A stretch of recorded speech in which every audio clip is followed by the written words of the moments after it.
काशी नगरी की कहानी। काशी इस शब्द का अर्थ है जहां शिवस्वरूप ब्रह्म ज्योति प्रकाशित होती है। काशी में भगवान शिव का साम्राज्य है और काशी की अधीश्वरी देवी हैं अन्नपूर्णा। पंचकोशी काशी का अविमुक्त क्षेत्र ज्योतिर्लिंग स्वरूप स्वयं भगवान विश्वनाथ हैं। ब्रह्मा जी ने भगवान की आज्ञा से ब्रह्मांड की रचना की। तब दयालु शिव जी ने विचार किया कि कर्म बंधन में बंधे हुए प्राणी मुझे किस प्रकार प्राप्त करेंगे।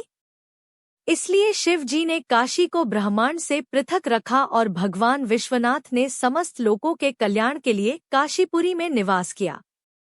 काशी तो काशी है, काशी अविनाशी है। काशी को स्वयं भगवान शिव ने अविनाशी और अविमुक्त क्षेत्र कहा है। ज्योतिर्लिंग विश्वनाथ स्वरूप होने के कारण प्रलयकाल में भी काशी नष्ट नहीं होती है, क्योंकि प्रलय के समय जैसे जैसे एकार्णव का जल बढ़ता है वैसे वैसे इस क्षेत्र को भगवान शंकर अपने त्रिशूल पर उठाते जाते हैं। स्कंद पुराण के अनुसार काशी नगरी का स्वरूप सतयुग में त्रिशूल के आकार का, त्रेता में चक्र के आकार का, द्वापर में रथ के आकार का तथा कलियुग में शंख के आकार का होता है। संसार की सबसे प्राचीन नगरी है काशी। काशी को संसार की सबसे प्राचीन नगरी कहा जाता है क्योंकि वेदों में भी इसका कई जगह उल्लेख है। पौराणिक मान्यता के अनुसार पहले यह भगवान माधव की पुरी थी, जहां श्रीहरि के आनंदाश्रु गिरने से वह स्थान बिंदु सरोवर बन गया और भगवान यहां बिंदुमाधव के नाम से प्रतिष्ठित हुए। एक बार भगवान शंकर ने ब्रह्मा जी का 5वां सिर अपने नाखूनों से काट दिया। तब वह कटा सिर शंकर जी के हाथ से चिपक गया।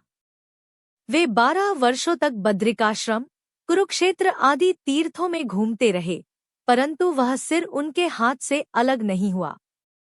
ब्रह्मदेव का सिर काटने से ब्रह्महत्या स्त्री रूप धारण करके उनका पीछा करने लगी।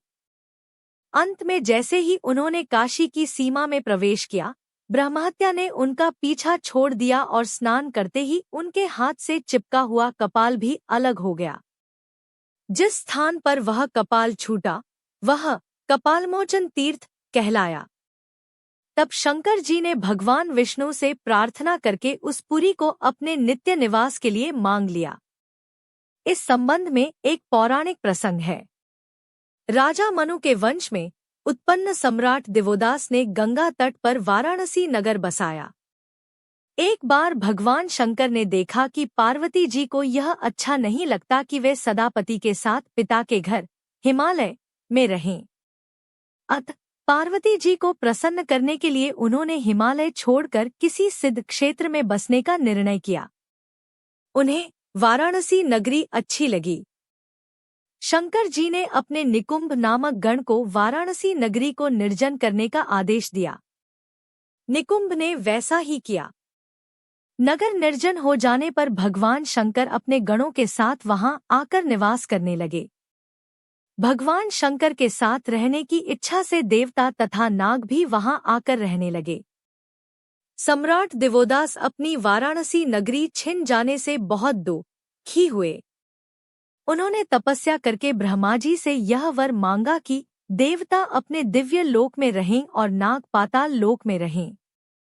पृथ्वी मनुष्यों के लिए रहे। ब्रह्मा जी ने तथास्तु कह दिया। इसका परिणाम यह हुआ कि शंकर जी सहित सभी देवताओं को वाराणसी छोड़ देना पड़ी। किंतु भगवान शंकर ने यहाँ विश्वेश्वर रूप से निवास किया और दूसरे देवता भी श्री विग्रह रूप में स्थित हुए। भगवान शंकर काशी छोड़कर मंदराचल चले तो गए, किंतु उन्हें अपनी यह पुरी बहुत प्रिय थी। वे यहीं रहना चाहते थे। उन्होंने राजा दिवोदास के शासन में दोष ढूंढकर उनको वाराणसी से निकालने के लिए 64 योगिनियां भेजी। वे योगिनियां 12 मास तक काशी में रहकर राजा और उनके शासन में दोष निकालने का प्रयत्न करती रहीं, परंतु सफल नहीं हुई। राजा ने उन्हें एक घाट पर स्थापित कर दिया। शंकर जी ने सोचा सूर्य लोकचक्षु कहलाते हैं, अर्थात वे समस्त संसार की आंखें हैं, उनसे कुछ भी छिपा नहीं है।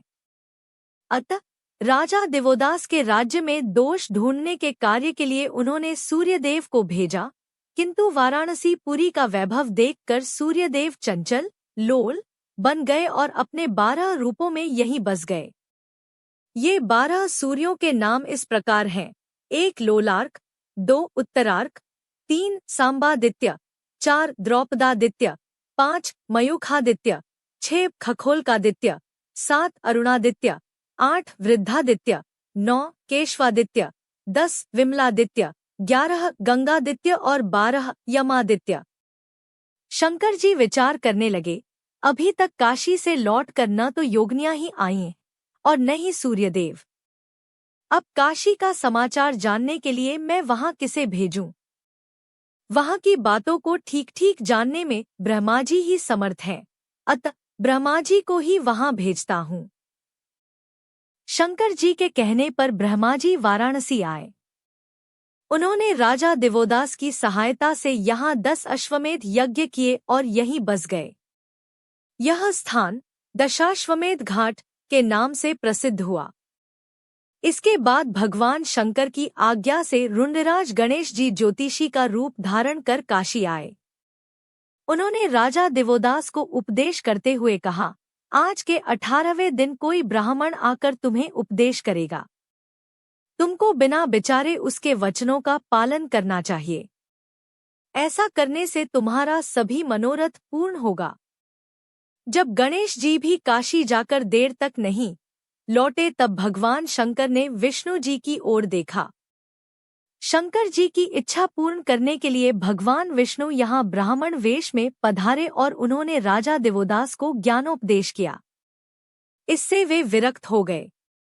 राजा दिवोदास ने एक शिवलिंग की स्थापना की और जैसे ही स्तुति करना आरंभ किया, आकाश से शिव पार्षदों से घिरा हुआ एक दिव्य विमान उतरा। राजा दिवोदास विमान में बैठकर शिवलोक चले गए। तब भगवान शंकर मंदराचल से आकर काशी में स्थित हो गए। काशी के देवता 12 ज्योतिर्लिंगों में से एक भगवान विश्वनाथ काशी के सम्राट हैं। इन्हें मिलाकर काशी में कुल 59 मुख्य शिवलिंग हैं, 12 आदित्य हैं, 56 विनायक हैं, 8 भैरव हैं, 9 दुर्गा है, 13 नृसिंह हैं, 16 केशव है। 51 शक्तिपीठों में से एक विशालाक्षी शक्तिपीठ भी काशी में है, जहां सती के दाहिने कान का कुंडल गिरा था। काशी 12 नामों से जानी जाती है।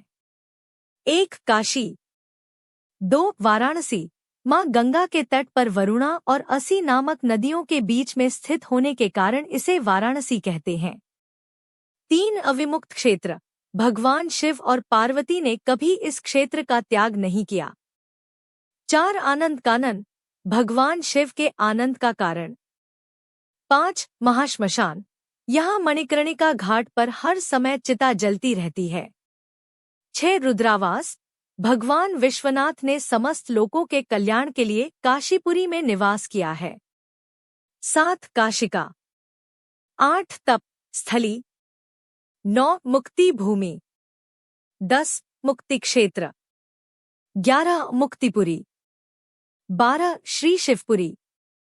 परमेश्वर शिव का धाम काशी जीवों को मोक्ष प्रदान करने वाली, संसार के भंवर में फंसे हुए लोगों के लिए नौका के समान, 84 के चक्कर में पड़े लोगों के लिए विश्राम स्थल और जीव के जन्मांतर के कर्म बंधनों को काटने के लिए छुरे के समान है। काशी ही वह पुरी है जो मनुष्य को साक्षात मोक्ष देती है। माना जाता है कि यहाँ देहत्याग के समय भगवान शंकर मरणोन्मुख प्राणी के कान में तारक मंत्र सुनाते हैं। उससे जीव को तत्वज्ञान हो जाता है और उसके सामने शिवस्वरूप ब्रह्मा प्रकाशित हो जाता है। ब्रह्मा में लीन होना ही अमृत पद प्राप्त कर लेना या मोक्ष है, जो गति अगम महामुनि दुर्लभ। कहत संत श्रुति सकल पुराण, सो गति मरण काल अपने पुर, देत सदाशिव सबही समान। विनय पत्रिका। इसलिए यहाँ कैसा भी प्राणी मरे वह मुक्त हो जाता है। इसी आस्था के कारण देश के कोने कोने से सहस्त्रों वर्षों से लोग देहोत्सर्ग के लिए आते रहे हैं।